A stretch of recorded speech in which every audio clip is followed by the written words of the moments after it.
What's going on, everyone? You're listening to the Asian MMA podcast where we talk about everything and anything going on in the world of Asian MMA. And this episode is brought to you by Muay Thai Fights in a Cage with 4-ounce gloves, because why not? I'm Dana Bluen, and today is your Asian MMA weekend recap. Now, we had a fair amount of action going on this weekend in Asia, specifically focused in Thailand and Japan.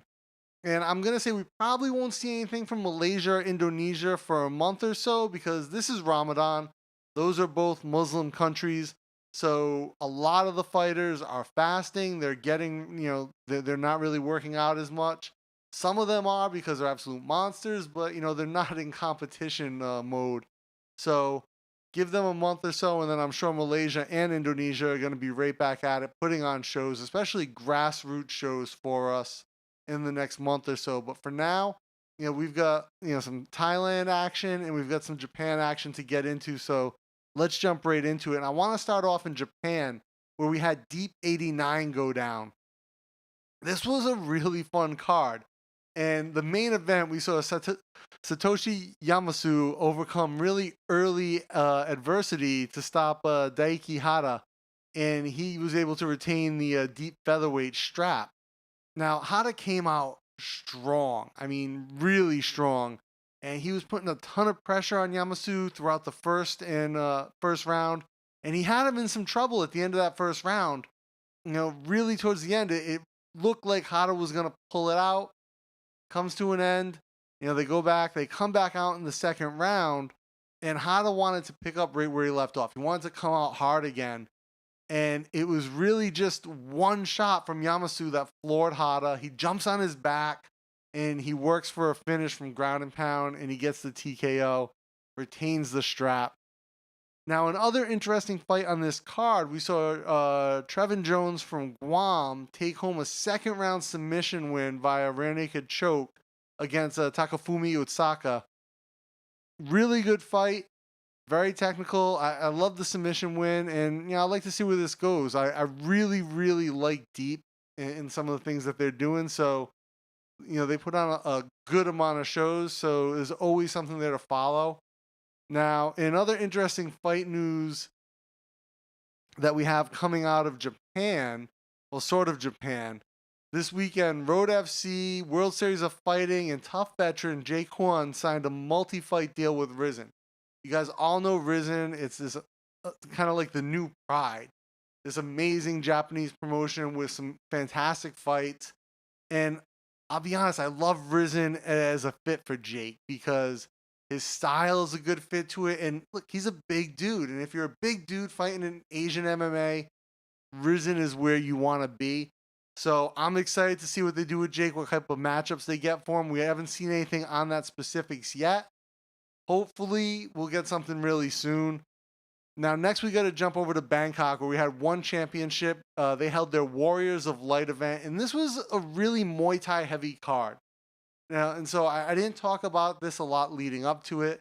Most of the fights on the card were either Muay Thai or K1 rules kickboxing.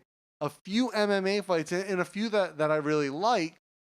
I did a full recap of that event and some of the ups and downs with my friend Leon from Asian Persuasion MMA in the previous episode. So you can go check that out if you want. I'll have a link to it in the show notes. We go through most of the fights on the card and talked about really what we thought of the event.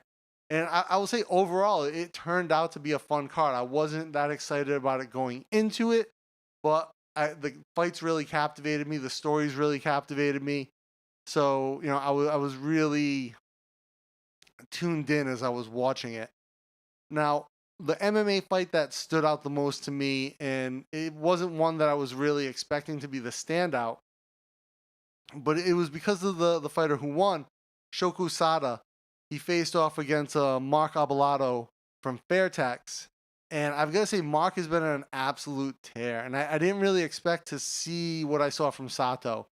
And that was essentially him controlling range and timing in just such a masterful way in this fight. He really made Mark almost look like an amateur. Mark was swinging at nothing. Sato's movement, his range, his timing, everything was on point. And for a guy like Mark, who's absolutely been on a tear, to look, the way he did against Sato, I was just super impressed with Sato, who he ended up going on to get the TKO stoppage in the second. And, I will say for me, the stoppage was a bit early. I do feel that.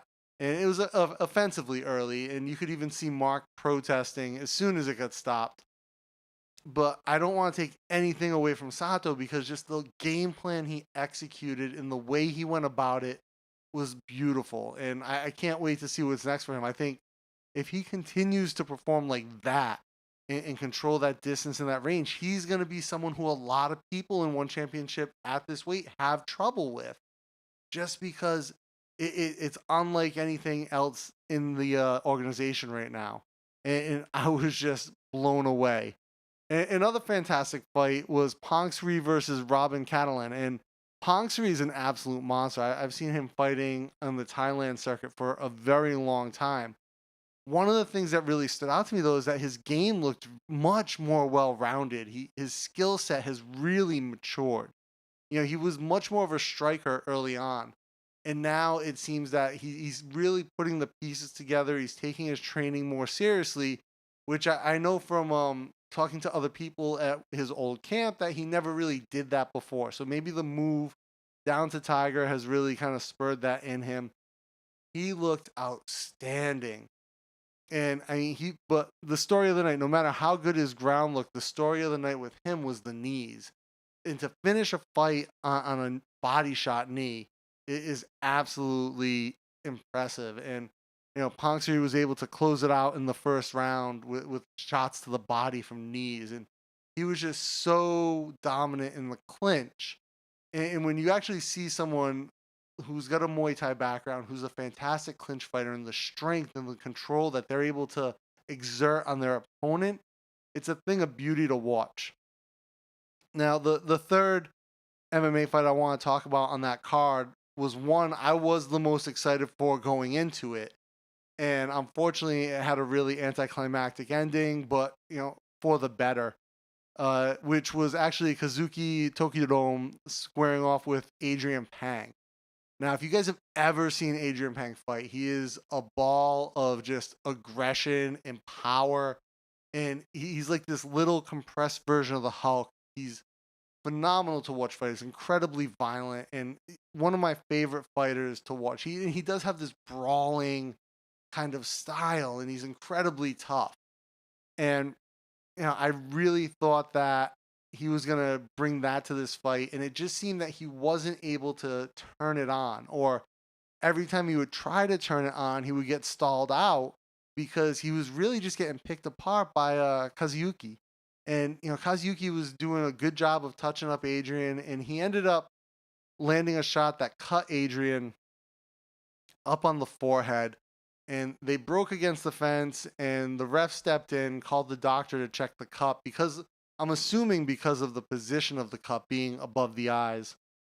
And, good call to check it out, and the doctor came in and waved it off right away.